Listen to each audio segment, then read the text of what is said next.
કરવામાં આવ્યું થમ્સઅપ એક કોકા કોલા ને 120 કરોડમાં વેચાઈ ગઈ।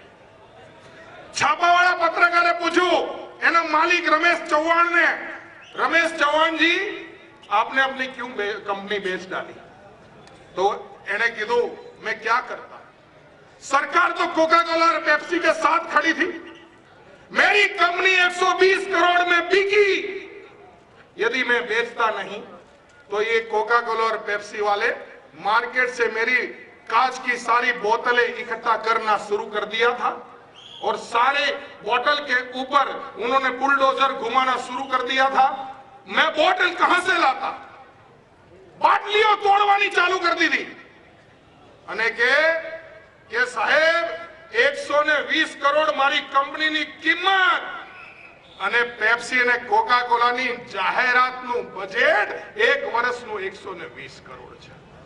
હું શું કરતો, હું નાનો માણસ છું, જો 120 કરોડનો માણસ એક કોકા કોલા ને પેપ્સી સામે ઝૂકી ગયો તો મારા ભાઈઓની નાની નાની દુકાનની તો શું હેસિયત છે। સાહેબ તમારી દુકાનની અંદર 4.5 રૂપિયાની અંદર પાર્લેનું બિસ્કિટ વેચાતું હશે, અહીંથી 2 કિલોમીટર દૂર 10 વીઘામાં એક મોટો એર કન્ડિશન સ્ટોર બનાવી દેશે, ત્યાં 3.5 રૂપિયામાં પાર્લેનું બિસ્કિટ વેચશે। ગ્રાહકને તો એમ થશે કે રૂપિયો તો બચાવી લઉં। નિરમાની થેલી એ ત્યાં આગળ કદાચ 10 રૂપિયા વેચાતી હોય, એની દુકાનમાં 8 રૂપિયા વેચાશે। તો શું કરશો તમે, શું કરીશું આપણે? दोस्तों आ देश नो नानो दुकानदार नानो वेपारी टकी नहीं सके। आप बात करियो मैं राजकोट में तमने वोट आपी ने, आप बात करियो मैं तमने आनंद में वोट आपी ने, हमें जो भूल करी तो आज तमे विदेशियों ने हमारा माथे घुसाड़ी रहा छो, हमारा माथे मारी रहा छो। दोस्तों ठेर ठेर आ प्रकारना लोको आवशे। आ देश ने फरी कंगाल बनावવાની વાત છે। આ દેશમાં ફરી ઈસ્ટ ઇન્ડિયા કંપનીને લાઈને આ વિદેશી સોનિયા કેમ વિદેશી સોનિયાનો ભારતીય વહુ બન્યા પછી પણ વિરોધ, એનું કારણ આ છે। આ ના ચાલે, અને જવાબ આપવો પડે। અને જો કોંગ્રેસીઓ દશા અને દિશા આ છે તો અમારે બદલવી નથી। दशा पण बदली અને દિશા પણ બદલી નથી, બદલવી અમારે દશા દિશા। દોસ્તો આ લોકોની દશા દિશા શું છે? ગુજરાત 35 વર્ષ દુષ્કાળમાં રહ્યું, 35 વર્ષ દુષ્કાળમાં રહ્યું। કોંગ્રેસના નેતાઓ દુષ્કાળની રાહ જોતા, ક્યારે દુષ્કાળ પડે ક્યારે કલેક્ટર કચેરીમાં કલેક્ટરને મજબૂર કરીએ, ક્યારે ટેન્કરો ચાલુ થાય, ગામડાની અંદર 10 ટેન્કર લખાઈને 2 ટેન્કર મોકલીએ, 6 કિલોમીટર દૂર કુવાની અંદર ગ્લાસથી મેં દોરીથી ગ્લાસથી પાણીને લેતા કાઠિયાવાડના ગામડામાં મેં જોયા છે લોકોને। કાળું પાણી, નદીઓ સુકાઈ ગઈ હોય અને નદીમાં 1.5-2 ફૂટના ખાડા કરી અને એમાં પાણીની રાહ જોતા મેં આ કોંગ્રેસના રાજમાં મેં સૌરાષ્ટ્રને જોયું છે। મારું ગામ બી બાજુમાં સાવરકુંડલા છે। દોસ્તો મેં જોયું છે આ કોંગ્રેસના રાજમાં દુષ્કાળની રાહ જોવાતી હતી। નરેન્દ્રભાઈ મોદીનું ભલું થાય, એમણે આવતાની સાથે પહેલા વર્ષે ક્યાંક ક્યાંક ભાજપ વાળા પણ નવા ઘુસેલા કાર્યકર્તાની ટેન્કર ચાલતી હોય ને એનો પણ એમણે વિરોધ કરીને ટેન્કર બંધ અને પાણીની પાઇપલાઈનો નાખવાનું ચાલુ કર્યું। સાહેબ નર્મદાથી કચ્છ સુધી સૌરાષ્ટ્રના ગામડે ગામડે ગુજરાતના ગામડાઓને હિજરત કરતા બચાવ્યા। સાહેબ આનું નામ છે સેવા। जो टेंकरो चलावनी दिशा ने दशा होय तो ये दिशा दशा हमारे नहीं बदलवी। दोस्तों कांग्रेस नो राज हतुं, मने याद छे हूँ नवो गुजरात नो प्रमुख बन्यो तो युवा मोर्चा साहेब मारे प्रवास करवा पड़ता था। સાહેબ જિલ્લે જિલ્લે ગુંડાઓના નામ હતા, એક એક ગુંડા. અને ક્યારે કર્ફ્યુ પડી જશે ખબર નહીં. સવારમાં 3 દરવાજા ખરીદી કરવા આપણે નીકળીએ ને તો ત્યાંથી પાછા આવતા અમદાવાદની અંદર છોરાબાજી કે સ્ટેબિંગ નહીં થઈ જાય એની કોઈ ગેરંટી નહીં. વર્ષમાં 4 મહિના તો કર્ફ્યુ રહેતા હતા. તોફાનો ભરૂચ ભડકે બળે, અમદાવાદ ભડકે બળે, વડોદરા ભડકે બળે, જ્યાં જોવો ત્યાં સૌરાષ્ટ્રની અંદર પણ નાના નાના સિટીઓ એ ભડકે બળે. રથયાત્રા આપણે કાઢી ના શકીએ, જન્માષ્ટમીની યાત્રા આપણે કાઢી ના શકીએ. આ હાલત બે કોમોની વચ્ચે વમનસ્ય એ ઉભા કરી અને વોટ બેંકની રાજનીતિ કરવાનું પાપ એ કોંગ્રેસની ના નેતાઓએ કર્યું. ગુજરાતમાં 10 વર્ષથી શાંતિ છે. નરેન્દ્રભાઈ મોદીના રાજમાં કોઈ ગુંડાની તાકાત નથી કે ગુજરાતની અંદર એક સ્ટેબિંગ કરવાની પણ હિંમત કરે. સાહેબ કરા કાશ્મીરમાં પડ્યા હોય અને છત્રીઓ અહીંયા ખુલે, આ ધંધા એ લોકોના ટાઈમમાં ચાલતા હોય.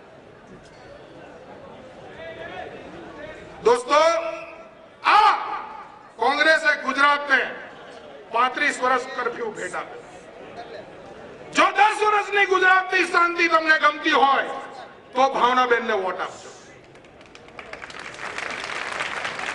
દોસ્તો, શાંતિ અતિ આવશ્યક છે, શાંતિ અતિ જરૂરી છે અને શાંતિ છે એટલા માટે ગુજરાતમાં વિકાસ. કેમ ગુજરાતની અંદર લોકો આવે છે? હરિયાણાની અંદર મારુતિના પ્લાન્ટની અંદર વારા ઘડીએ તોફાનો થાય, વારા ઘડીએ તોફાનો થાય. જાપાનના મારુતિના માલિકને થયું કે ભાઈ શાંતિ જોઈએ તો દેશની અંદર મારુતિનો પ્લાન્ટ એટલું મોટું, ઇન્ડિયાનું 70% કારનું બજાર બંધ તો નહીં કરી દેવાય. આપણા મેનેજરની હત્યા પ્લાન્ટમાં થઈ જાય, આપણા લોકોને મારે, આવા મજદૂરો છે તો પણ 70% માર્કેટ બંધ નહીં કરાય. દ્રષ્ટિ દોડાવો, પ્લાન્ટ આપણે બદલવો છે. પ્લાન્ટ ક્યાં લઈ જઈશું? સાહેબ, આખા દેશના નકશાની અંદર એમના બધા સર્વે કરનારાએ કીધું કે પ્લાન્ટ યદી કઈ લઈ જવો હોય તો ગુજરાત જેવું ઔદ્યોગિક શાંતિ વાળું રાજ્ય કોઈ નથી. તમારા મેનેજર હશે કે કર્મચારી હશે, એની હેસિયત પ્રમાણની સ્કૂલ હશે તો ત્યાં હશે, એના ધર્મ મુજબનું ધાર્મિક સ્થાન હશે તો ત્યાં હશે. શાંતિ હશે તો ગુજરાતમાં છે. મમતા બેનર્જીએ તોફાન કર્યું, ટાટાને કલકત્તામાંથી ભાગવું પડ્યું. એમણે કીધું ક્યાં જઈએ? નરેન્દ્રભાઈ મોદીએ ખાલી એક SMS કર્યો, વેલકમ ટુ ગુજરાત. કોકે નરેન્દ્રભાઈને પૂછ્યું કે ટાટાને લાવવા માટે તમે કેટલા લાખ રૂપિયાનો, કેટલા કરોડ રૂપિયાનો ખર્ચો કર્યો? નરેન્દ્રભાઈએ કીધું કે માત્ર 15 પૈસા. કેમ? બોલે કે મેં તો ખાલી એક SMS કર્યો, વેલકમ ટુ ગુજરાત. અને રતન ટાટા દોડતા આપણે ત્યાં. કોંગ્રેસના પેટમાં તેલ રેડાયું, ફળદ્રુપ જમીન આપી દીધી, ફળદ્રુપ જમીન આપી દીધી. સાહેબ, હું હમણાં અમદાવાદ રહું છું. ટાટા નાનાની ફેક્ટરીથી 30 કિલોમીટર દૂર મારું ઘર અમદાવાદ સિટીમાં છે. સાહેબ, ત્યાં આગળ જમીન લાખ 1.5 લાખ રૂપિયા વીઘો હતો.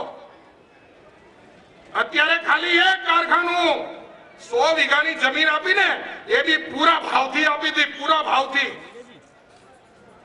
100 વીઘા જમીન આપી, આજુબાજુની નાખી દેતા 25-50 હજાર વીઘા જમીન હશે ને, એનો ભાવ 1-1 કરોડ રૂપિયા વીઘા થઈ ગયો. કોના ઘરમાં પૈસા ગયા? મારા ગરીબ ખેડૂતના ઘરમાં પૈસા ગયા. ઠેર ઠેર. અને સર્વાંગીણ વિકાસ કોને કહેવાય? અમે ક્યાંય એવી જમીન નથી આપી કે જેના કારણે મારા ગરીબ ખેડૂતના પેટ ઉપર લાત વાગે. હા, અમે સાણંદની બાજુમાં 1 કરોડ રૂપિયા વીઘો થઈ ગયો, 50 લાખ રૂપિયા વીઘો થઈ ગયો, તો અમે મારુતિને ત્યાં આપી શક્યા હોત કે અહીંયા બાજુમાં તમે નાખી દો ને. નહીં, મારુતિને આવું છે તો બેચરાજીના રણમાં જ્યાં આગળ તણખલું પણ ઉગતું નથી ત્યાં આગળ તમારે જમીન લેવી પડશે સાહેબ. ત્યાં આગળ 25,000 રૂપિયા વીઘો જમીન હતી. અત્યારે ત્યાંનો ખેડૂત 50 લાખ ને 30 ને 35 લાખ રૂપિયા વીઘામાં રમે છે સાહેબ. હવે એને ત્યાં લગ્ન બી કરે છે ને, એને એમ હતું કે મારે ભાથીજી મહારાજનો ડાયો કરવો છે. સાહેબ ઘરમાં પૈસા આવ્યા અને આજે એના ત્યાં લગ્ન બી સારા થાય છે, ભાથીજી મહારાજનું મંદિર બી અફલાતુન બને છે. પૈસા આવ્યા કોના કારણે? ભાજપની સરકારના કારણે. ફોડ આવ્યું, પીજોટ આવ્યું, 3 લાખ કરોડ રૂપિયા આ કાન ઇન્ડસ્ટ્રીઝમાં આવવાના છે સાહેબ. પૈસા આવશે તો ક્યાં આવશે? નરેન્દ્રભાઈ મોદીના ખિસ્સામાં આવવાના છે.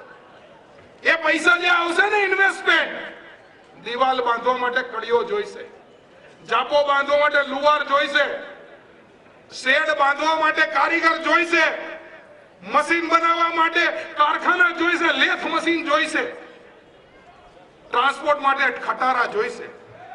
સાહેબ આ બધી રોજગારી ગુજરાતની અંદર આવવાની છે અને આ નું તપ કોઈ એકમાત્ર માણસ કરતો હોય ને તો એ નરેન્દ્રભાઈ મોદી છે. અને શું જે આપણા માટે તપ કરે છે, જે આપણા માટે જાગે છે, જે આપણા બાળ બચ્ચાઓને સુરક્ષિત રાખે છે, એના માટે આપણે એક વોટ આપવા નહીં જોઈએ. એના માટે આપણે કોંગ્રેસ કે આ જાતિ ફલાણી જીતી જાતિ, અરે જાતિવાદ કોંગ્રેસ તમને મુબારક, અમને તો આખું ગુજરાત એક મત જોઈએ અને અકબંધ. જાતિવાદ ઝઘડા તમને મુબારક. અમારે ત્યાં તો 6 કરોડ ગુજરાતી એકના એક છે દોસ્તો. આ કોંગ્રેસ ના નેતાઓ નવી નવી સફારીઓ સીવડાઈને બેસી ગયા હતા. એમને એમ હતું કે બસ હવે તો છૂટાઈ ગયા સમજો, હવે તો બધું મળી ગયું સમજો. પોતાનો બોલ વાગે ને કોકના બેટની સામે નજર નાખીને ઉભા છે.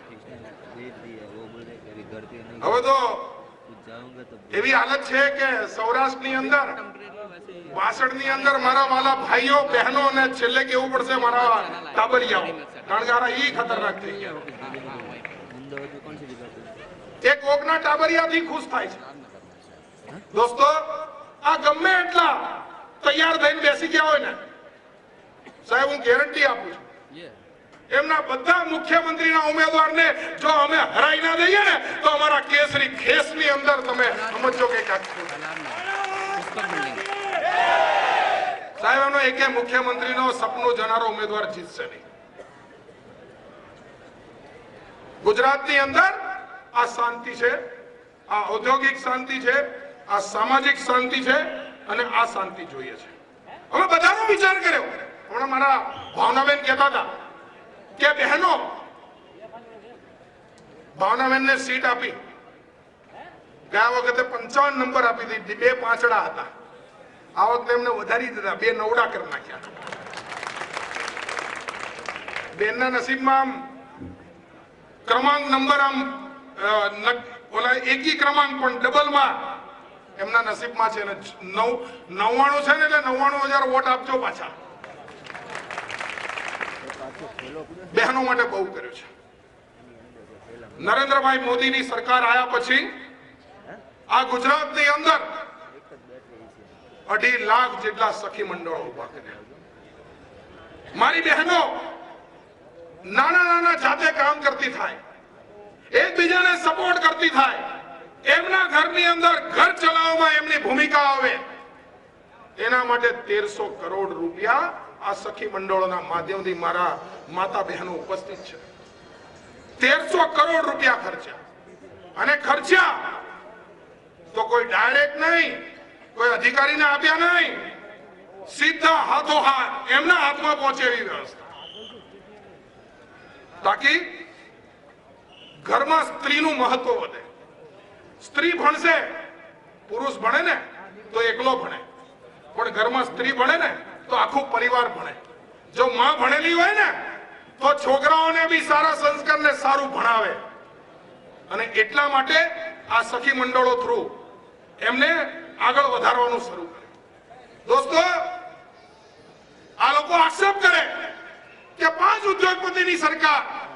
હું તો 50 ઉદ્યોગપતિ હમણાં ગણાઈ દઉં. 5 ઉદ્યોગપતિની નહીં, 6 કરોડ ગુજરાતીઓની સરકાર છે. કેમ? સાહેબ, ગરીબ કલ્યાણ મેળા. પેલા શું થતું હતું? ગરીબ કલ્યાણ મેળા પેલા હતું કે સીધા પૈસા અહીંયા કચેરીમાં આવે અને નીચેથી શરૂ કરીને ઉપર સુધી જે ટેબલ ઉપર બેઠો હોય એ ટેબલની ઉપર એ ભાગ પડતો જાય. કોંગ્રેસીઓ, તમારા વડાપ્રધાને કીધેલું કે હું રૂપિયો મોકલું છું ને ત્યારે 10 પૈસા પબ્લિકના હાથમાં પહોંચે છે. અને નરેન્દ્રભાઈએ કીધું કે હું રૂપિયો પહોંચું છું ને તો કચકચાઈને ચકચકાદીએ એકદમ ચમકતો રૂપિયો એ મારા ગરીબના હાથમાં. કેમ? કારણ કે ગરીબ કલ્યાણ મેળામાં એવી વ્યવસ્થા છે કે આ મારી વિધવા બેનને સહાય આપવી છે તો વિધવા સહાય ગામમાં અધિકારીઓ વિધવાઓને શોધવા પડે, ફોર્મ ભરાવે, સીએમ સાહેબ હાથે વિધવા સહાય એક કીટનો થેલો તૈયાર હોય સીધા જ. એટલે સાહેબ, બધી જાતિઓ ક્યાં ગણાવવા બેસવી? ગરીબ જે છે એને મળતી સહાય કરોડોના રૂપિયા એ સીધા ને સીધા એક ગરીબ કલ્યાણ મેળા કેટલા હજારોની સંખ્યામાં મેળા કરી 850-900 મેળા કરી અને બધાના હાથની અંદર સીધી યોજના આપી. કોઈ ભાગીદાર નહીં, કોઈ માથાકૂટ નહીં. આ કામ એ ભારતીય જનતા પાર્ટીની સરકારે કર્યું. વચેટિયાઓ કાઢી નાખો, દેશ એકદમ આગળ વધી જશે. દોસ્તો, આ કામના મોડેલ આપણે ઉભા કર્યા. આપણું રાજ્ય સોલર એટલે સીધો સૂરજ એ એકદમ જોરદાર રીતે સૂરજ આપણને મળે. સાહેબ, આ કોંગ્રેસની સરકારે જયારે આપવાનું આવ્યું ને તો ગુજરાત એમને યાદ ના આવ્યું. શક્તિસિંહ ભાઈનું ગુજરાત યાદ ના આવ્યું. ભરતસિંહ ભાઈનું કે અર્જુનભાઈ એમણે કીધું ને કે જૂઠવાડિયા નહીં, 2 મોઢવાડિયા, એ ડબલ બોલે. આજે બી બોલે, કાલે બીજું કંઈક બોલે. અર્જુનભાઈનું ગુજરાત એમને યાદ ના આવ્યું. ઓલા બંદૂક બ્રાન્ડ વિઠ્ઠલભાઈનું ગુજરાત યાદ ના આવ્યું એમને. સાહેબ, એમને રાજસ્થાન યાદ આવ્યું. સીપી એમણે સોલર પ્લાન્ટ એ ગુજરાત કરતા 100 ગણા સોલર પ્લાન્ટ આપી દીધા. ગુજરાતને કઈ ના આપ્યું. ગુજરાતે એની જાતે જે પ્લાન્ટ ઉભા કર્યા. આજે ગુજરાત પોતાની તાકાતથી સોલર એનર્જીની અંદર ગુજરાત આજે ભારતનું નંબર 1 છે.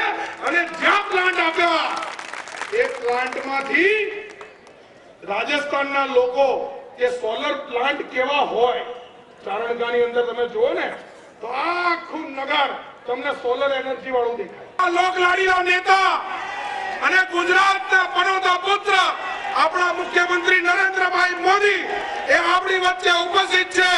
ગગનભેદી તાલીઓથી આપણે એમનું જોરદાર સ્વાગત કરીએ.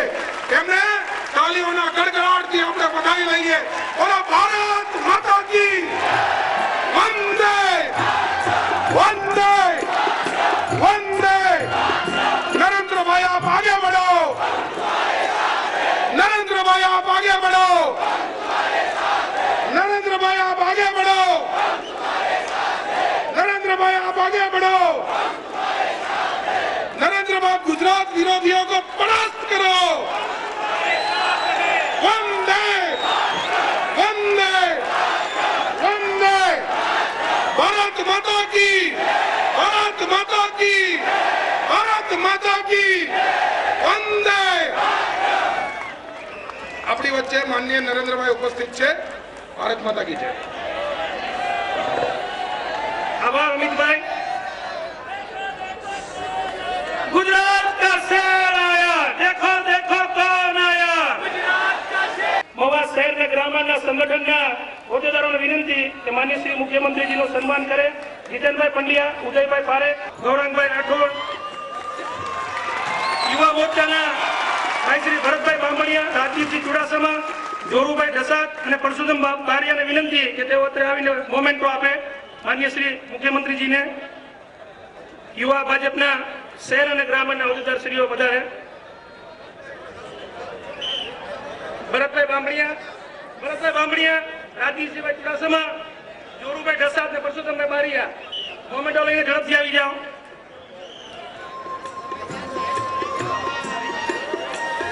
ભારત માતા કી વંદે.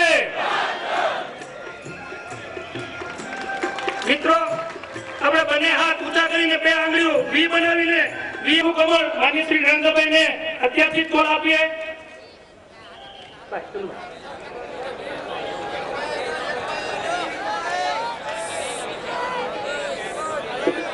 મોદીજીને વિનંતી કે તેઓ માર્ગદર્શન આપે.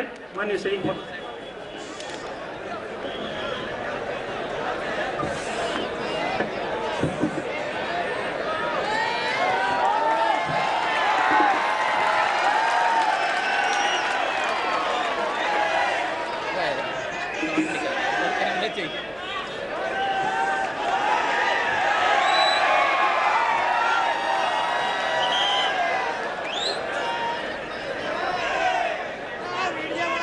ભારત માતા કી, ભારત માતા કી. હું સૌથી પહેલા ભાઈ કેમેરા વાળા મિત્રો આપ ગોઠવી નીચે આવી જાઓ. હું ગોઠવાઈ ગયો છું.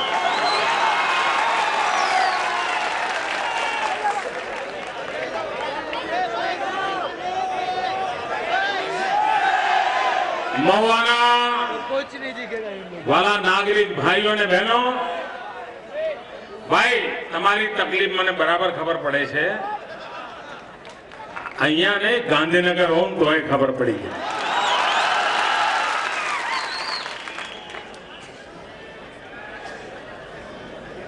એ લોકો આખા દેશને આપણી વાત પહોંચાડતા હોય છે. આપણે એમને સહકાર આપીએ. અને કેમેરામેનને વિનંતી છે ગોઠવીને પછી તમે ગોઠવી જજો, કશું આગુ પાછું નહીં થાય, તો ચિંતા જ ના કરતા.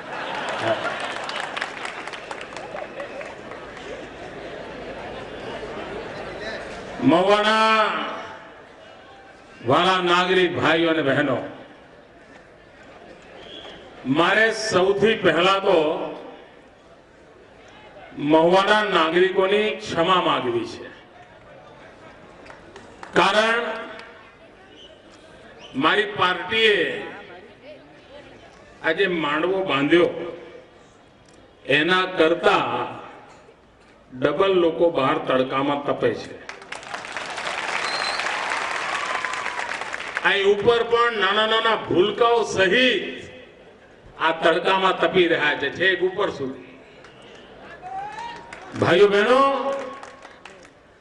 આપને આજે અગવડ પડી એ બદલ મારી પાર્ટી વતી આપ સૌ જે તકલીફ વેઠી રહ્યા છો એ બધાની હું ક્ષમા માંગુ છું. પણ ભાઈઓ બહેનો, આપ જે તડકામાં તપી રહ્યા છો, હું આ મહુવાની ધરતી પર આપને વચન આપીને જાઉં છું, હું આપનું તપ ક્યારે એળે નહીં જવા દઉં.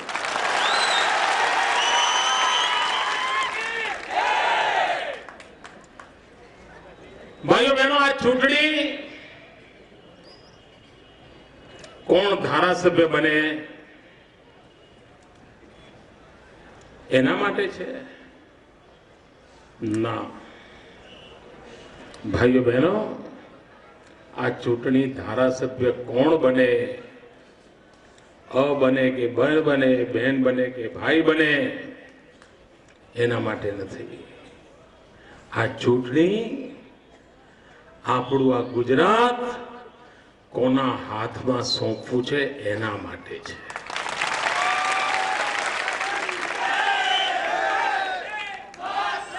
નિર્ણય આપે કરવાનો છે કે આ ગુજરાત કોના હાથમાં સલામત છે. આ ગુજરાત વિકાસની નવી ઊંચાઈઓ પર લઈ જાય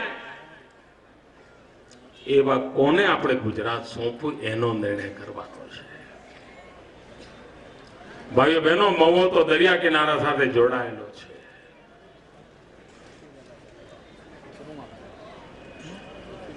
જેને કોઈની નાવડું ન હંકાર્યું હોય એને તમે નાવડું સોંપો દરિયામાં લઈ જવા માટે નાવડું સોંપો ભૈયા કોઈને? તમે વહાણ સોંપો અને સોંપો તો શું થાય? બધું જ પતી જાય ને, લાકડાએ પાછા ના આવે. તો આવા લોકોને ગુજરાત સોંપાય? તો ભાઈઓ બહેનો, આ ચૂંટણીમાં નિર્ણય એનો કરવો છે કે આ ગુજરાત કોને સોંપવું છે.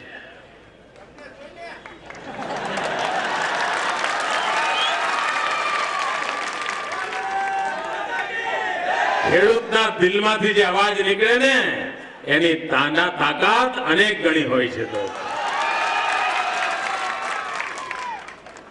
ભાઈઓ બહેનો, આપે મને જોયો છે, મને સાંભળ્યો છે, મને પારખ્યો છે, મારું કામ પણ આપે જોયું છે.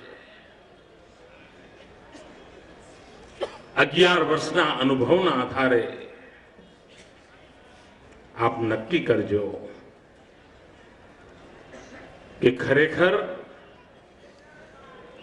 ગુજરાત સોંપવા યોગ્ય અગર જો હું આપને લાગતો હોઉં તો આજે ફરી વિનંતી કરવા આવ્યો છું, એક કમળ મને મહુવાથી પણ મોકલી આપો.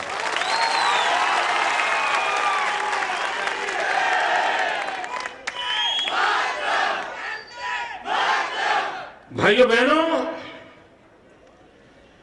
તમે પણ ઘર ગૃહસ્થી વાળા લોકો,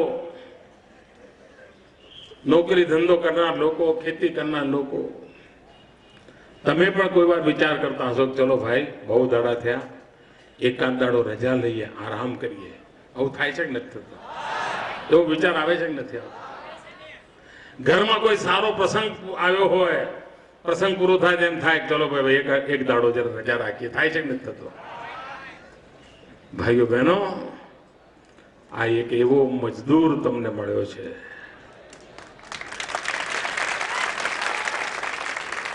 એક એવો મજૂર મુખ્યમંત્રી મળ્યો છે જેણે 11 વર્ષમાં 1 કલાક પોતાના માટે આરામ માટે વાપર્યો નથી.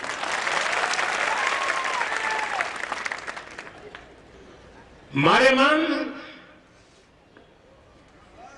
ગાંધીનગરની ગાદી એ સત્તા, સુખ અને સાહેબી માટે નથી. મારે માટે તો એ એક તપસ્યા છે, તપસ્યા. અને આજે મહુવાની ધરતી પર આવ્યો છે ત્યારે પૂજ્ય મોરારી બાપુને પણ હું સ્મરણ કરવા માંગુ છું.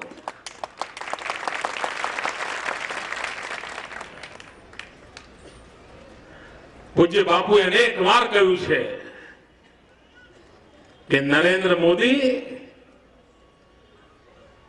એ શાસક નથી, એ તો સેવાનું અનુષ્ઠાન ચલાવીને બેઠેલો ભેગધારી છે.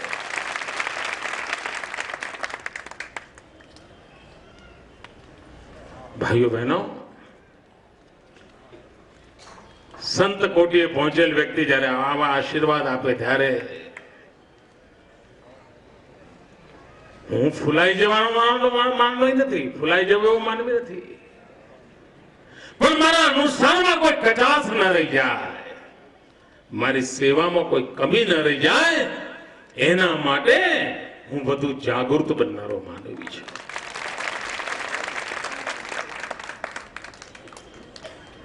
ભાઈઓ બહેનો, ગાંધીનગરમાં જે સરકાર ચાલે છે,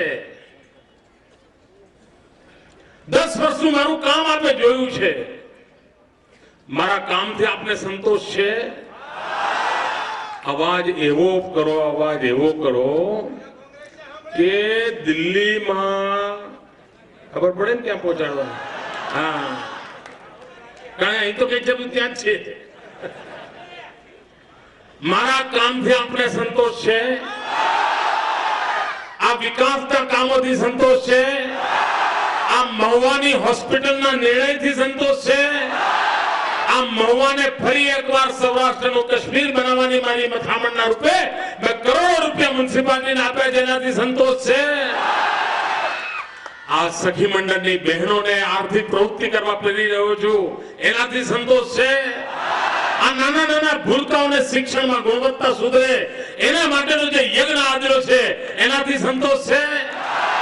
આ ગુજરાતમાંથી ભ્રષ્ટાચાર નેસ્ત નાબૂદ થાય એની માથામાં આદરી છે એનાથી સંતોષ છે?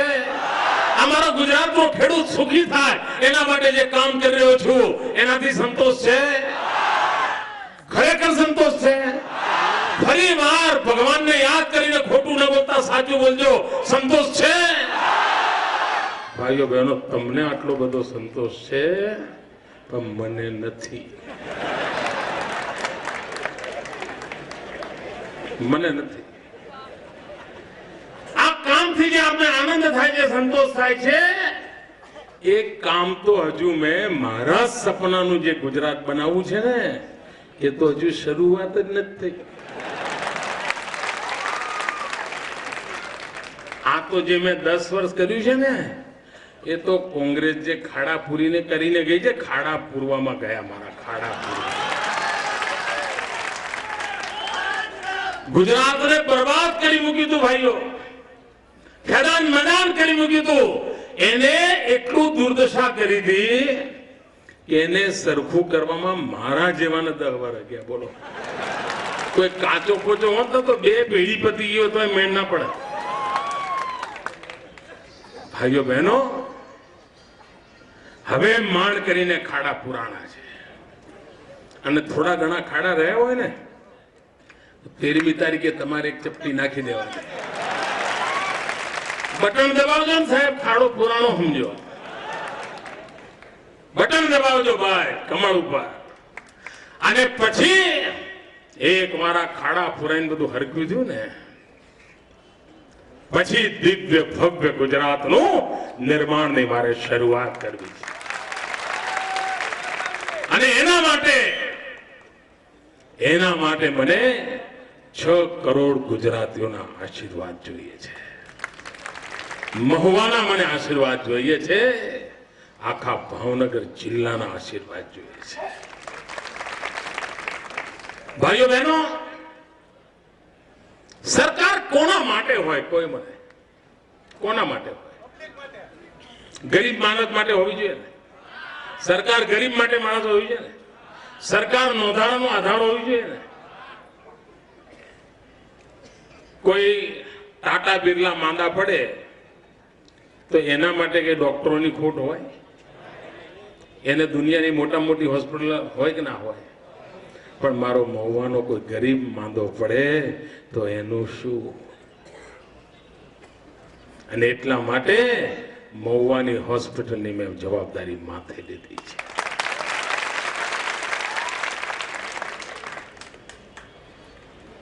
એક જમાનો હતો ભાઈઓ, કોઈ સુવાવડી બહેન હોય, અચાનક પ્રસવ પીડા ઉપડી હોય, જીવન મરણ વચ્ચે ઝોલા ખાતી હોય, ગામડામાં રહેતી હોય, ડોક્ટર પાસે પહોંચવું હોય, બિચારી વલખા મારે. કેવી રીતે એને દવાખાને પહોંચાડવી? કુટુંબના લોકો વ્યાકુળ હોય. કોઈ ટ્રેક્ટર વાળો હોય એને વિનંતી કરે તો ટ્રેક્ટર વાળો કે ના આજે તો ડીઝલ નથી. ટેમ્પો વાળાને કહે તો પહેલા પૈસા પછી લઈ જવું. અને પછી શું કરવું પડે? બિચારી પેલી સુવાવડી બેનને ખાટલામાં નાખીને ગામના 4 જવાનીઓ દોડતા દોડતા બીજા ગામ હોસ્પિટલ લઈ જતા હતા. અને ઘણીવાર મારી મા બહેનનું પ્રાણ પંખેર ઉડી જતું હતું. ક્યારેક મા મૃત્યુ પામે, ક્યારેક બાળક મૃત્યુ પામે, ક્યારેક બંને મૃત્યુ પામે. પણ સરકારના પેટનું પાણી નહોતું હાલતું ભાઈ. એને ચિંતા જ નહોતી. કોઈ એક્સિડન્ટ થયો હોય, જુવાન જો દીકરો તરફડતો હોય અને કોઈ વટે માર્ગો જતો હોય ને રોડ કોઈ ફોન કરે એમ્બ્યુલન્સ વાળાને તો બોલે એમ્બ્યુલન્સ વાળો કે હમણાં ડ્રાઈવર આવે એટલે કહું. હવે પેલો તરફડિયા મારતો હોય અને પેલો કે ડ્રાઈવર આવે એટલે કહું. ડ્રાઈવર આવે કે હજુ પંક્ચર કરાવવાનું છે. પંક્ચર કરાવવાનું છે કે પેટ્રોલ નથી. તમે મને કહો કે એક્સિડન્ટમાં પેલા જવાનીઓનું પ્રાણ પંખેર ઉડી જાય કે ના ઉડી જાય? કોઈ ગરીબ માનવી માંદો હોય અને હોસ્પિટલ જવું હોય, રિક્ષા વાળાને કે મને લઈ જાય, તો રિક્ષા વાળો કે પહેલા પૈસા આપતો લઈ જાઓ. એવું થાય કે ના થાય? આ ગરીબનું કોણ? ભાઈઓ બહેનો, આ ગરીબની પીડાને સમજીને હું 108 લઈ આવ્યો. આજે હજારો મારી માતાઓની સ્વવડ આ 108 ગાડીમાં થઈ ગઈ છે. મને ઘણીવાર લોકો મને કહે છે ને કે નરેન્દ્રભાઈ, તમે આટલું બધું દોડો છો, તમારો કાર્યક્રમ અમે વાંચીને થાકી જઈએ, ટીવી પર જોઈએ તો થાકી છે કે હવારે બપોરે સાંજે, એવું બધું લોકો મને કહેતા હોય છે. તમને પણ એવું લાગતું હશે ને? આ થાકતા જ નથી. આ થાકતો નથી એનું કારણ કહું તમને, મહુવાને સિક્રેટ કહી દઉં, ખાનગી વાત કહી દઉં. મોહન બહેનો સાંભળવું છે? એનું મૂળ કારણ શું છે કહું? આ માતાઓ બહેનો છે. કારણ દર અઠવાડિયે મને 2-3 ફોન તો કોઈ ને કોઈ માના, બહેનના, કોઈ દીકરીનો આવે છે અને મને કહે, સાહેબ આ તમે 108 લાયા ને, બહુ સારું થયું, મારા ભાઈની જિંદગી બચી ગઈ. કોઈ બેન ફોન કરે કે મારા પતિની જિંદગી બચી ગઈ.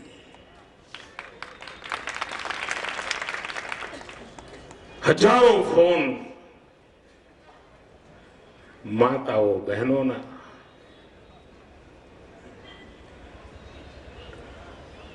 દુઃખની પળોમાં સરકાર આવીને ઊભી રહી. એનો જેના મન પર એક લાગણીનો ભાવ હોય, મારા ગુજરાતની માતાઓ બહેનોનો આ પ્રેમ છે, આશીર્વાદ છે, એ મારું મોટામાં મોટું રક્ષા કવચ છે. અને એટલા માટે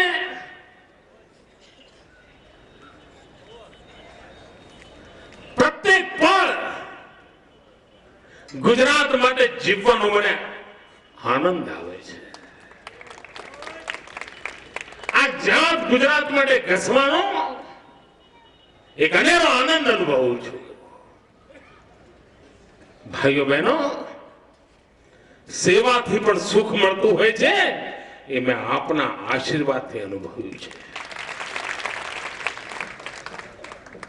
અને એટલે મહુવાવાસીઓ, હું આપની પાસે આવ્યો છું. જૂઠાણા જોરમાં છે, સવાર પડે ને આવે દિશા બદલો. આ સોનિયા બેને દિશા બદલી, ખબર છે? ખબર છે? હું તમને કહું ત્યારે લો. આ સોનિયા બેન 2007માં ચૂંટણી હતી. આજે જેમ 2012માં છે ને, આ જ દિવસો હતા, ચૂંટણી હતી.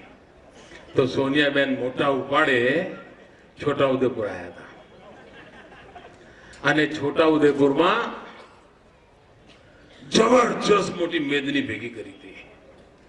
લાખો લોકો, પગ મૂકવાની જગ્યા ના મળે.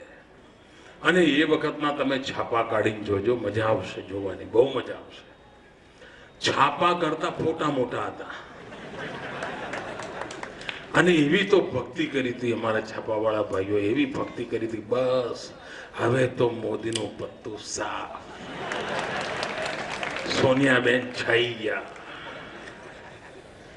હવે ભાજપનો વિંટો વળાઈ ગયો, કમળ કચડાઈ ગયું, કશું બાકી જ નહોતું રાખ્યું. અને ચૂંટણીનું પરિણામ આવ્યું ત્યારે શું થયું? છોટા ઉદેપુરમાં જ સોનિયાબેનની પાર્ટીનું સુરસુર્યું થઈ ગયું.